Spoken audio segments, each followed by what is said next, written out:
El Camino is finally out on Netflix, and the world is suddenly enjoying another bout of Breaking Bad fever. While some of the biggest dramas in TV don't hold up all that well on multiple rewatches, Breaking Bad isn't like most shows. Part of the reason it became such a success was down to just how detailed and methodical every element was, with everything from the episode titles to the colour of characters' clothes adding greater significance to the overall world and story. Of course, that means it's easy to miss a bunch of these added layers on the first, second, or 10th time around when you're not actively looking for them, and there are plenty of hidden details to be discovered that are still blowing the minds of fans 6 years later. I'm Josh from WhatCulture.com, and these are 12 small details you only notice rewatching Breaking Bad. But first up, an honourable mention. Walt taking on the habits of the people he's killed. This one is only included as an honourable mention purely because it's become one of the most widespread observations since Breaking Bad ended, but it's far too good to miss off this list, and far deeper than you might first realise. It's no secret that Walt takes on some of the behaviours and mannerisms of the people he kills, which is drawn attention to in Season 3 once he starts cutting the crusts off his sandwiches, something Crazy 8 did before his death, which is, by the way, just ridiculous. You lose almost all of the bread, it's barely a sandwich. How is that even filling? Either way, Mr. White also takes on some of Gus's habits as well before he kills him, and then doubles down on them afterwards. His demeanor in the car wash, for instance, mimics Gus's business-like attitude when he's hiding in plain sight in Los Pollos Hermanos, while Walt even mimics his former boss's preference for folding a towel to kneel on before throwing up into a toilet. It extends further than that though, as Walt drives a Volvo after being disappeared in Season 5, which is the exact same make of car Gus owned prior to his death. A subtler transformation happens in the episode after he kills Mike as well. Previously having enjoyed his liquor neat, he then drinks it on the rocks, which is the exact same way Mike liked it as well. Number 12, Ted's accident and Jane's death are both teased immediately before they happen. A good chunk of the entries on this list concern foreshadowing, but these two are perhaps the most obvious examples and ones which add extra tragedy upon rewatches. First up is Ted, who accidentally bangs his noggin and ends up severely hospitalized after tripping on a rug in his own home. In the moment, it's kind of farcical, and it's made even more idiotic because earlier in the same episode, Ted goes to answer the door to let Skyler in and stumbles on the exact same part of the rug that sends him flying later on. Jane's foreshadowing, on the other hand, actually happens quite a few times. The first instance comes when Walt is putting his newborn daughter to bed and makes a point of laying her on her side in case she does a little spit up. Jane likewise says a similar thing to Jesse after he takes heroin, making sure he's on his side and can't roll over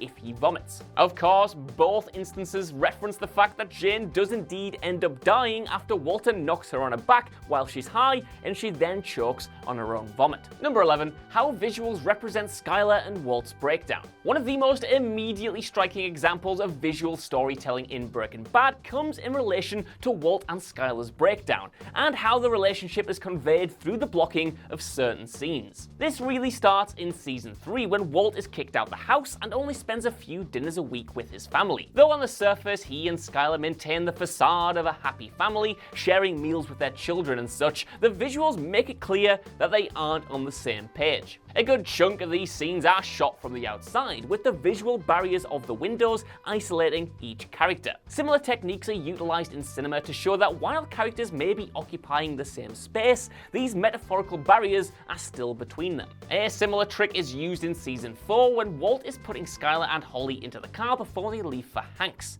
Even though the two are only inches away from each other, the door frame keeps them separate in the shot, always showing a barrier between them that emphasises how fractured the two have become. This comes full circle in the show's final episode as well, when that barrier is actively removed and the two finally communicate honestly together. Number 10, the signs that Walt's cancer has returned. The show makes it clear that Walt's cancer has returned in Season 5, Episode 9, but the hints were already there in the mid-season finale months prior. The first clue was the fly, which Walt was fixated on in that episode, reflecting the story of Jesse's cancer-stricken aunt becoming similarly obsessed with the spectre of a possum. It's the smashed hand dryer that's the biggest clue though. After getting a new scan, Walt sees sees the dispenser he punched in a fit of rage after finding out he was in remission because not knowing when he was going to die ruined his plans back then. This time he's relaxed though, because his cancer has returned and he's no longer living in limbo and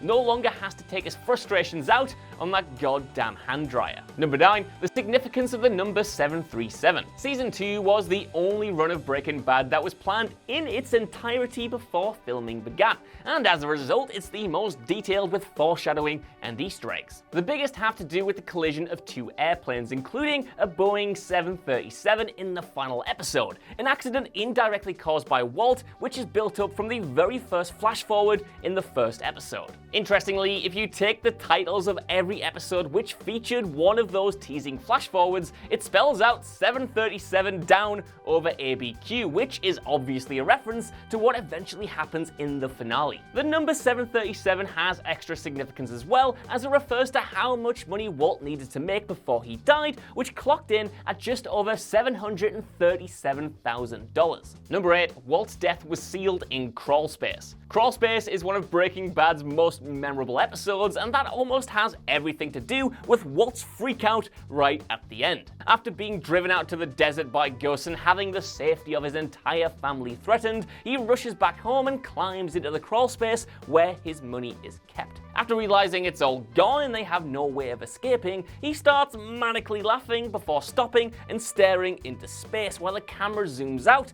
and frames a haunting image where it looks like he's dead in a coffin. This camera movement is virtually identical to the one that happens after Walt dies for real in Felina, confirming his fate was sealed all the way back in Season 4. Number 7. Saul directly mentions his post-Breaking Bad career. So this is technically only a detail that becomes apparent if you also watch Better Call Saul, but let's face it, what kind of Breaking Bad fan would you be if you also didn't follow its spin-off? Either way, Saul actually spouted some prophetic words before he left for his own time in the limelight, telling Walter while the two were in the process of fleeing Albuquerque that he'd be lucky to be, quote, managing a Cinnabon in Omaha after everything he'd been through and done. Cut to Better Call Saul, which featured a few flash forwards set post Breaking Bad, and what is Saul doing? Well, he's managing a Cinnabon at the mall in Omaha. Number 6. Madrigal was referenced a season before any character actually acknowledged it. Though it only starts really factoring into the plot in Season 4 and only shows up in the flesh in Season 5, Madrigal Electromotive is one of the biggest players in Breaking Bad. The spectre of Madrigal is present before anyone actually mentions it by name, however, as the link between it and Los Pollos Hermanos is actually highlighted all the way back in Season 3. Admittedly, it's a blink and you'll miss it moment during a commercial for the fast food chain, but in one of the shots, the small print at the bottom reads, Los Pollos Hermanos Incorporated is a registered trademark of Madrigal Electromotive. Number 5.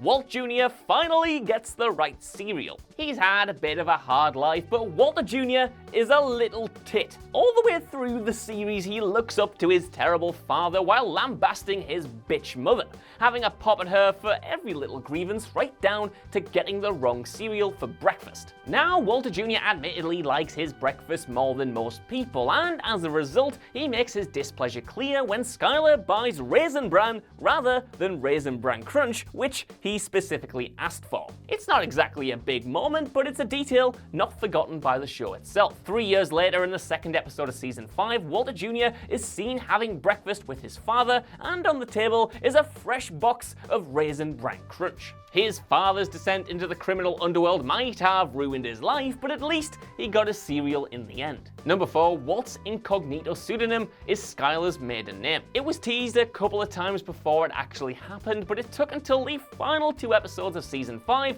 before Walt needed to call in Saul's contact to disappear off the grid. In Granite State, he set up with a new life, a new identity, and a nice little cabin where he could live out his few remaining days. The idea is that he's supposed to be untraceable, given a new ID and becoming Mr. Lambert. Combined with the new look, it's a pretty convincing disguise. That is, unless you know anything about Walt's extended family. That's because Lambert wasn't just some random name Walt was given, but actually Skyler's maiden name, which can be seen on the divorce papers in Season 3. Number 3. The pink teddy bear can be spotted in Jane's room. The pink teddy bear acted as the biggest mystery of Season 2. Why was it in the White's pool? Why was it charred? And what did it have have to do with the dead bodies being moved away. While these mysteries remained unanswered until the closing moments of the final episode, Breaking Bad teases its relationship to Jane prior to it being made official. Though she spends most of her time over at Jesse's, audiences are given a quick glance around her apartment, including her bedroom that has a huge mural painted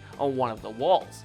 If you look to the right of it, you'll clearly see the pink bear, seemingly falling out of the sky just like it does later on in the episode. Number 2, the Breaking Bad logo is hidden in the set design. This is just a small one, but one which crops up a couple of times and is difficult to spot unless you're actively searching for it. But the Breaking Bad logo is actually present in the set design at multiple points throughout the show. For instance, one can be seen in the final episode of season 4 as Jesse and Walt discuss the next step in their plan while in the hospital. The wide shot shows the floor of the building, and the two distinct tiles in front of them act as an obvious reference to the show's logo, the Bra Element squares. Those crafty production designers slipped it in a couple of other times as well, so keep your eyes peeled the next time you put on an episode. Number 1, foreshadowing Gus's Two-Face moment. When it comes to iconic images from Breaking Bad, it doesn't get much bigger than Gus doing up his tie with half of his face missing. The writers planned this moment meticulously for months,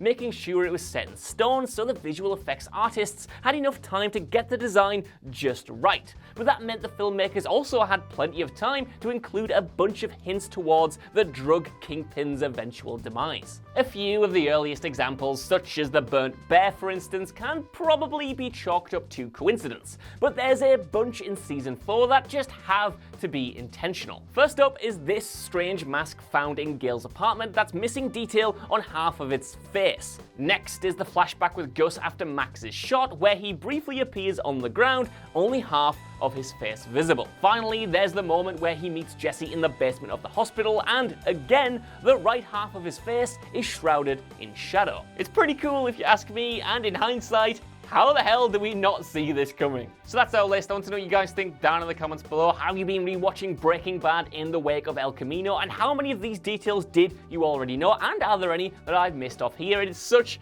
a dense show. But either way, while you're down there, could you give us a like, share, subscribe, and head over to whatculture.com for more lists and news like this every single day. Even if you don't though, I've been Josh. Thank you for watching, and I'll see you soon. Bye.